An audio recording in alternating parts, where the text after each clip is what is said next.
Hello friends, स्वागत है आप सभी का हमारे YouTube channel study on track पर। उम्मीद करते हैं दोस्तों आप लोग की पढ़ाई सही चल रही होगी, प्रैक्टिस सेट भी आप लोग का बेहतर चल रहा होगा। चलिए देखते हैं आज का अपना पहला प्रश्न क्या है इस प्रैक्टिस सीरीज का। तो आज का पहला प्रश्न है कि 1876 से 1880 तक भारत के वायसराय रहे लॉर्ड लीटन के संबंध में कौन सा कथन सही है, यही आपसे पूछा जा रहा है। ठीक है, इतिहास का प्रश्न है। चलिए देखिए, उसने संपूर्ण ब्रिटिश भारत में एक समान नमक कर लागू किया था। जी बिल्कुल, ये तो सही है, आपका पहला वाला ये सही है। उसने विशेष रूप से भारतीयों के लिए सांविधिक सिविल सेवा की स्थापना की थी। जी बिल्कुल, ये भी सही है। ठीक है, लीटन ने ऐसा किया था क्योंकि लीटन ने आपका आयात शुल्कों को भी समाप्त किया था, मुक्त व्यापार नीति का समर्थन भी किया था। आपसे कहा जा रहा है कि इल्बर्ट बिल उसके कार्यकाल के दौरान प्रस्तुत किया गया था। देखिए ये गलत है क्योंकि इल्बर्ट के समय का है इल्बर्ट बिल, और ये आपका हुआ था मित्रों 1883 ईस्वी में। ठीक है, ये 1883 ईस्वी में हुआ था, इसलिए तीसरा वाला गलत है। आपका इसमें पूछा जा रहा है कि कौन सा सही है, तो पहला और दूसरा सही है, ऑप्शन बी सही है। ठीक है, लीटन ने वर्नाकुलर प्रेस एक्ट 1878 और आर्म्स एक्ट 1878 को भी लागू किया था। चलिए देखते हैं आज का दूसरा आपका क्या है। भारत की सांस्कृतिक परंपराओं के संदर्भ में जो पंडवानी है, ठीक है, और छकरी व अम्मान इवारी किससे संबंधित है, यही आपसे पूछा जा रहा है। तो इनका संबंध लोक नृत्य, क्षेत्रीय संगीत, कठपुतली कला या रंगमंच से है। इनका संबंध आपका मित्रों क्षेत्रीय संगीत से है। ठीक है, पंडवानी आपकी छत्तीसगढ़ की क्षेत्रीय संगीत है, छकरी कश्मीर की है, अम्मा निवारी तमिलनाडु की है। ठीक है, चलिए अगला देखते हैं। निम्नलिखित में से कौन सा सुनामी का कारण हो सकता है, यही आपसे पूछा जा रहा है। समुद्र के नीचे भूस्खलन, भूकंप, ज्वालामुखी विस्फोट, इसमें से कौन सा सही सुमेलित है, यही आपसे पूछा जा रहा है। ठीक है, तो देखिएगा मित्रों, आपको बता देते हैं कि सुनामी आती कैसे है। ठीक है, तो आपको इसका जवाब मिल जाएगा। यह भूकंप, समुद्र तट पर भूस्खलन, समुद्र में भूमि के खिसकने, बड़े ज्वालामुखी विस्फोट या समुद्र में उल्का पिंड के कारण महासागरीय धरातल में अकस्मात अचानक हलचल के कारण उत्पन्न होने वाली जो समुद्री लहरें हैं, उन्हीं को हम सुनामी कहते हैं। तो देखिए, इसमें भूस्खलन भी है, भूकंप भी है और ज्वालामुखी विस्फोट भी है, अर्थात आपका तीनों सही है। ठीक है, ऑप्शन ए आपका करेक्ट आंसर होगा। चलिए अगला देखते हैं। जनसंख्या पिरामिड के संदर्भ में निम्नलिखित कथनों पर विचार करना है हमको। ठीक है, हमसे कह रहा है कि इसका उपयोग जनसंख्या की आयु लिंग संरचना को दर्शाने के लिए किया जाता है। जी बिल्कुल सही है, इसमें हमको पुरुष जनसंख्या महिला जनसंख्या को निर्धारित किया जाता है इसके माध्यम से, ये बिल्कुल सही है। एक स्थिर जनसंख्या पिरामिड सभी आयु समूहों के समान अनुपात को प्रदर्शित करता है। स्थिर जनसंख्या पिरामिड की बात किया जा रहा है, तो जी बिल्कुल सही है क्योंकि स्थिर जनसंख्या पिरामिड है, इसका मतलब है कि जनसंख्या स्थिर है। ठीक है, और जो जनसंख्या पिरामिड है इसकी आकृति जनसंख्या की विशेषता को ही परिलक्षित करती है। ये प्रत्येक आयु के वर्ग में बाएं भाग में पुरुषों का प्रतिशत और दाएं भाग में स्त्रियों के प्रतिशत को दर्शाता है। ठीक है, तो इसका मित्रों आपके चौथे का ऑप्शन सी करेक्ट आंसर होगा। चलिए अगला देखते हैं। अर्थव्यवस्था के संबंध में मूल्य ह्रास शब्द का क्या आशय है। ठीक है, यही आपसे पूछा जा रहा है। तो इसका क्या आशय है, स्थिर पूंजी की खपत, किसी संस्था के द्वारा कुल व्यय, निवल आय में मुद्रास्फीति प्रेरित कमी या बैंक की गैर निष्पादित परिसंपत्तियों में वृद्धि। तो मित्रों इसका आपका सही उत्तर होगा ऑप्शन ए। ठीक है, स्थिर पूंजी की जो खपत होती है वो आपका मूल्य ह्रास कहा जाता है उसको। ठीक है, उसे मूल्य ह्रास कहा जाता है। और जो आपका जैसे मूल्य ह्रास के बारे में मैं आपको कुछ अतिरिक्त जानकारी दे दूं कि मूल्य ह्रास एक तरीके का परिसंपत्ति की मौद्रिक मूल्य होती है जो समय के साथ उपयोग, टूट फूट या अप्रचलन के कारण घट जाता है। ठीक है, इस कमी को ही हम मूल्य ह्रास के रूप में जानते हैं। यह एक परिसंपत्ति के मूल्य की कमी है जो कई अन्य कारकों के साथ साथ प्रतिकूल बाजार स्थितियां आदि के कारण भी हो सकती हैं। मशीनरी, उपकरण, मुद्रा उन परिसंपत्तियों के उदाहरण हो सकते हैं। जैसे एज एग्जाम्पल सोना हमने ले लिया, सोना 60,000 में लिया, कुछ समय के बाद सोना हमारा 50,000 हो गया, तो 10,000 रुपए जो पर ग्राम का जो हमको लॉस हो रहा है वो मूल्य ह्रास है हमारा। ठीक है, चलिए अगला देखते हैं। निम्नलिखित में से कौन घाटे के वित्त पोषण का उपकरण है? मुद्रा की छपाई, अंतरराष्ट्रीय संस्थानों से उधार लेना, मुद्रा का अवमूल्यन। इनमें से आपसे पूछा जा रहा है कि कौन सा आपका कथन सही है। ठीक है, तो देखिएगा मित्रों, इसमें जो आपका घाटे का वित्त पोषण, तो घाटे के वित्त पोषण डिफिसिट फाइनेंसिंग की आवश्यकता होती कब है? इसकी आवश्यकता तब होती है जब बजटीय व्यय सरकार के राजस्व प्राप्ति से अधिक हो जाता है। यह बाह्य संस्थानों के साथ अतिरिक्त व्यय के वित्त पोषण के लिए अपनाई गई एक प्रथा है। व्यय एवं राजस्व आय में अंतर को मुद्रा की छपाई या उधारी के माध्यम से वित्त पोषित किया जाता है। ठीक है, तो मुद्रा की छपाई और उधारी दोनों से वित्त पोषित किया जाता है, तो ये आपका दोनों सही है। तीसरा वाला मुद्रा का अवमूल्यन, जी नहीं, ये आपका गलत है। ठीक है, क्योंकि अवमूल्यन किसी अन्य मुद्रा या मुद्राओं के समूह या मानक मुद्रा के सापेक्ष किसी देश की मुद्रा के मूल्य में सुविचारित रूप से अधोमुखी समायोजन अर्थात मूल्य मुद्रा के मूल्य में कमी है। यह प्रत्यक्ष रूप से किसी देश की विनिमय दर और आयात निर्यात को प्रभावित करता है, किंतु सरकार के द्वारा किए गए व्यय के वित्त पोषण में मदद नहीं करता। ठीक है, तो इस हिसाब से मित्रों आपका ऑप्शन सी करेक्ट होगा, पहला और दूसरा इसमें सही है। चलिए अगला देखते हैं।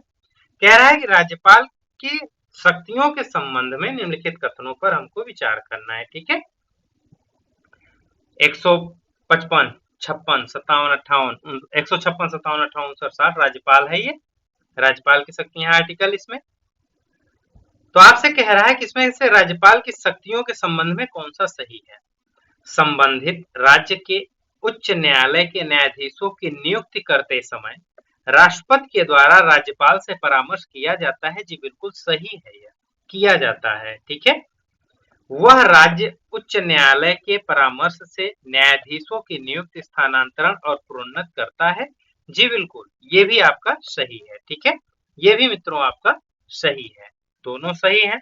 राज्यपाल और अतिरिक्त आपको जानकारी दे दें कि राज्य के राज्यपाल को उस विषय संबंधी जिस विषय पर उस राज्य की कार्यपालिका शक्ति का विस्तार है, किसी विधि के विरुद्ध किसी अपराध के लिए सिद्ध दोष ठहराए गए किसी व्यक्ति के दंड को क्षमा, उसका प्रविलंबन, विराम या परिहार करने की अथवा दंडादेश के निलंबन, परिहार या लघुकरण की शक्ति होती है। ठीक है, तो ये था आपके राज्यपाल के लिए कुछ अतिरिक्त जानकारी उनकी शक्तियों के बारे में।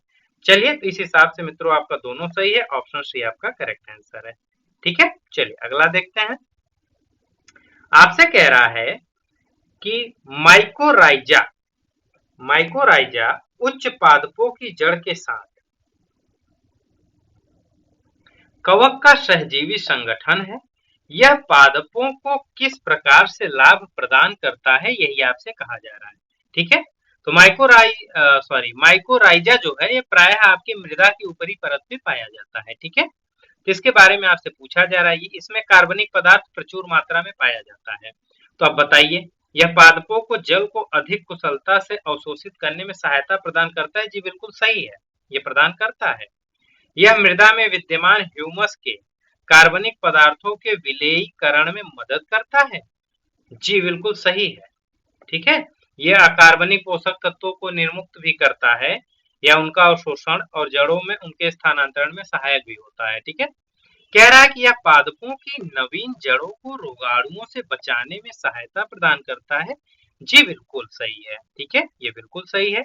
और इसके साथ माइकोराइजा का एक अतिरिक्त और जानकारी है मित्रों आपके लिए कि मृदा से खनिजों का प्रत्यक्ष अवशोषण करने में सहायक होता है तथा 2 से 3 गुना अधिक नाइट्रोजन, फास्फोरस, पोटेशियम और कैल्शियम को अवशोषित भी करता है। तो इसमें मित्रों आपका ऑप्शन डी करेक्ट आंसर होगा। ठीक है, पहला, दूसरा और तीसरा सही है। चलिए अगला देखते हैं। निम्नलिखित सुरक्षा एजेंसियां और उनके संबंधित अधिदेशों के पर विचार करना है हमको। सुरक्षा एजेंसी और अधिदेश है केंद्रीय औद्योगिक सुरक्षा बल CISF जो है हमारा, ये आपका सार्वजनिक क्षेत्र के उपक्रम की सुरक्षा करता है। जी बिल्कुल सही है ये, ठीक है, ये बिल्कुल आपका सही है। Central industrial security force CISF का ये आपका जोड़ा सही है, तो पहला वाला तो सही हो गया। सशस्त्र सीमा बल SSB जो है, ये आपका भारत नेपाल सीमा की सुरक्षा करता है। जी बिल्कुल ये भी सही है। ये वर्तमान में आपके उत्तराखंड, उत्तर प्रदेश, बिहार, पश्चिम बंगाल, असम और अरुणाचल प्रदेश के अंतरराष्ट्रीय सीमा पर भी नियुक्त है, ठीक है। राष्ट्रीय सुरक्षा गार्ड NSG के बारे में कहा जाता है, जो नेशनल सिक्योरिटी गार्ड है NSG, ठीक। ये आतंकवाद के विरुद्ध आकस्मिक कार्रवाई बल है। जी बिल्कुल ये भी आपका सही है। तो इस आधार पे मित्रों ऑप्शन डी आपका करेक्ट आंसर हुआ, ठीक है। इसमें पहला, दूसरा और तीसरा तीनों सही है। चलिए अगला देखते हैं। कह रहा है कि वर्ष 1940 में विश्व युद्ध का विरोध करने के लिए एक एंटी कॉम्प्रोमाइज कॉन्फ्रेंस आयोजित की गई थी, ठीक है। इस कॉन्फ्रेंस को किसके द्वारा संचालित किया गया था, यही आपसे पूछा जा रहा है। तो मित्रों देखिएगा, आप समझ जाएंगे, इसका उत्तर जान जाएंगे।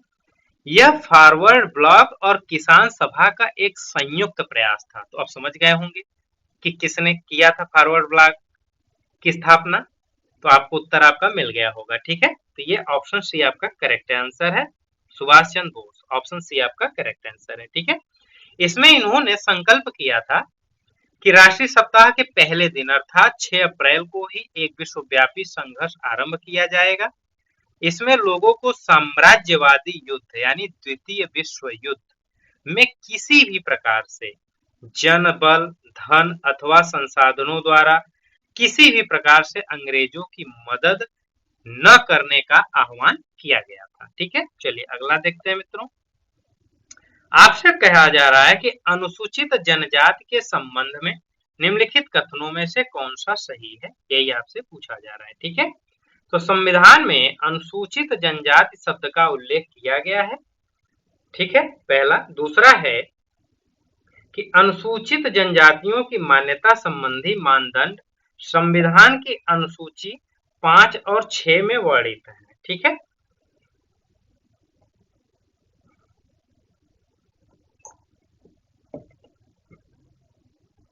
तो देखिएगा मित्रों, इसमें आपका पहला वाला सही है। फिलहाल जब संविधान में अनुसूचित जनजाति की मान्यता के लिए मानदंड की परिभाषा नहीं किया गया था, ठीक है, लेकिन इससे बाद में सरकार द्वारा अनुसूचित जनजातियों को परिभाषित करने के मानदंड पे विचार करने के लिए लोकुर समिति, ठीक है, कौन सी समिति, लोकुर समिति, जो कि वर्ष 1965 में, ठीक है, वर्ष 1965 में इसका गठन किया गया था। इस समिति की पहचान के लिए 5 मानदंडों को निर्धारित किया गया था, जिसमें आदिम लक्षण, विशिष्ट संस्कृति, भौगोलिक अलगाव, पिछड़ापन, बृहद पैमाने पर समुदाय के साथ संपर्क में आने से संकोच, ये 5 लक्षण थे। ये 5 लक्षण होने पे ही आपको अनुसूचित जनजाति के अंतर्गत रखा जाएगा, ठीक है। तो मित्रों आपका पहला सही है। दूसरा कह रहा है कि अनुसूचित जनजातियों की मान्यता संबंधी, ये अनुसूची है 5वीं और 6वीं, तो जी नहीं, ये गलत है, क्योंकि ये अनुसूचित जनजातियों की मान्यता संबंधी नहीं है, बल्कि इनके क्षेत्रों से संबंधित है, ठीक है, इनके क्षेत्रों से संबंधित है। तो इस हिसाब से मित्रों आपका केवल पहला वाला सही है, ठीक है, केवल पहला सही है। ऑप्शन ए आपका करेक्ट है। उम्मीद करते हैं आप लोगों के प्रश्न सही हो रहे होंगे, ठीक है। चलिए मेडारम यात्रा उत्सव के संबंध में निम्नलिखित कथनों पर विचार करना है हमको, ठीक है। यह त्योहार भगवान शिव के सम्मान में मनाया जाता है, यह कुकी जनजाति द्वारा मनाया जाता है, तो जी नहीं। देखिए ये पहला वाला आपका गलत है, क्योंकि यह मेडारम यात्रा उत्सव तेलंगाना के मेडारम गांव में अर्धवार्षिक रूप से जुड़वा देवियों सम्मक्का और उनकी सुपुत्री सरक्का, ठीक है, के सम्मान में मनाया जाता है। यह कुकी जनजाति द्वारा मनाया जाता है, नहीं, ये कुकी जनजाति नहीं है, ये यहाँ पे आपकी कोया जनजाति है। ठीक है मित्रों, कौन सी जनजाति है? कोया जनजाति। तो इस हिसाब से मित्रों आपका इसमें दोनों गलत है। ठीक है, तो आपसे पूछा जा रहा है कौन सा इसमें से सही है, तो दोनों नहीं सही है, न तो पहला न तो दूसरा। ऑप्शन डी आपका इसमें करेक्ट आंसर हो गया। ठीक है, चलिए मित्रों अगला देखते हैं क्या है। निम्नलिखित युग्मों पर विचार करना है। क्षेत्र और पारंपरिक जल संचयन प्रणाली दिया गया है। ये क्वेश्चन कई जगहों पे कई बार पूछा गया है, कई एग्जाम्स में पूछा गया है, आगे भी पूछा जाएगा, इसलिए हमने कुछ महत्वपूर्ण क्षेत्रों के पारंपरिक जल संचयन प्रणाली को भी आपके साथ शेयर किया है। तो यहाँ पे आपको बताना है कि महाराष्ट्र का फड है, जी बिल्कुल सही है, ये आपका सही है। पंजाब का सुरंगम है, जी नहीं ये गलत है। सुरंगम आपका मित्रों पश्चिमी घाट का है। ठीक है, पंजाब का तो अमूर्त है, अर्थात जिसका कोई मूर्त नहीं है। पारंपरिक जल संचयन प्रणाली वहां की ऐसे ही नॉर्मल रही है। और लद्दाख का जिंग है, जी बिल्कुल सही है। तो इसमें पहला और दूसरा आपका सही है। पहला और तीसरा सही है, ऑप्शन ए आपका करेक्ट है, दूसरा वाला गलत है। राजस्थान की पारंपरिक जल संचयन प्रणाली आपकी कुंड है। गुजरात का टांका है, कर्नाटक का केरे, पश्चिमी घाट का सुरंगम और उड़ीसा का कटास है। मित्रों अगला प्रश्न देखते हैं कि हरित जलवायु कोष के संदर्भ में निम्नलिखित कथनों पर विचार करना है हमको। ठीक है, तो इसके बारे में यह है ग्रीन क्लाइमेट फंड। ठीक है, हरित जलवायु कोष ये कह रहा है कि यह जलवायु परिवर्तन की चुनौतियों से निपटने के लिए विकसित देशों के प्रयासों का समर्थन करने हेतु स्थापित एक वैश्विक कोष है। जी नहीं ये गलत है, क्योंकि ये विकसित देश नहीं, यहाँ पे विकासशील देश हैं। ठीक है, यहाँ पे विकासशील देश हैं। इसका गठन वर्ष 1992 में रियो डी जेनेरियो में आयोजित पृथ्वी शिखर सम्मेलन में किया गया था। जी नहीं ये भी गलत है आपका, ये 2010 में कॉप 16 के अंतर्गत स्थापित किया गया था कानकुन में। कहाँ पे किया गया था? कानकुन में। ठीक है, इसका उद्देश्य अनुकूलन और शमन के लिए समान मात्रा में धन उपलब्ध कराना है। जी बिल्कुल सही है। तो इस हिसाब से मित्रों इसमें केवल आपका तीसरा अवध सही है। ठीक है, केवल तीसरा अवध सही है। तो अगला देखते हैं। तो मित्रों आज इतना ही। उम्मीद करते हैं आपको वीडियो पसंद आई होगी। जो लोग हमारी वीडियो पे पहली बार विजिट किए हैं प्लीज वीडियो को लाइक भी करें, साथ साथ सब्सक्राइब कर लें और बेल आइकन को ऑन करना ना भूलें, ताकि हमारे वीडियो की नोटिफिकेशन आपको समय समय पर मिलती रहे। और हाँ मित्रों देखिए, ये जो हमारा आप देख रहे होंगे इसमें क्वेश्चंस काफी हार्ड भी हैं, इजी भी हैं। तो आपको लग रहा होगा कि हमारे एग्जाम से रिलेटेड नहीं है, तो देखिए ऐसा नहीं है, क्योंकि इस साल 2023 में जिन भी आयोग ने एग्जाम्स कराए हैं उन्होंने अपने एग्जाम के पैटर्न को काफी चेंज किया है। उसी बदले हुए पैटर्न को ध्यान में रखते हुए आपके साथ प्रश्न शेयर किया जा रहा है, साझा किया जा रहा है। आप 15 क्वेश्चन पर डे करिए, प्रैक्टिस करिए। आपके एग्जाम में अगर 100 क्वेश्चन आते हैं तो हमारी पूरी संभावना है कि आपको 20 से 25 क्वेश्चन इसी पैटर्न पे मिलेंगे, और यही 20 से 25 क्वेश्चन आपके एग्जाम में आपकी सफलता के लिए काफी फायदेमंद साबित होंगे। अगर आप यहाँ पे चूकते हैं तो आप अपने एग्जाम में अपनी सफलता से भी चूक सकते हैं। तो यही हम आपके लिए कामना करते हैं ईश्वर से कि आप ईमानदारी से लगे रहिए, ईमानदारी से अपनी पढ़ाई करिए और सफल होइए। Okay, thank you.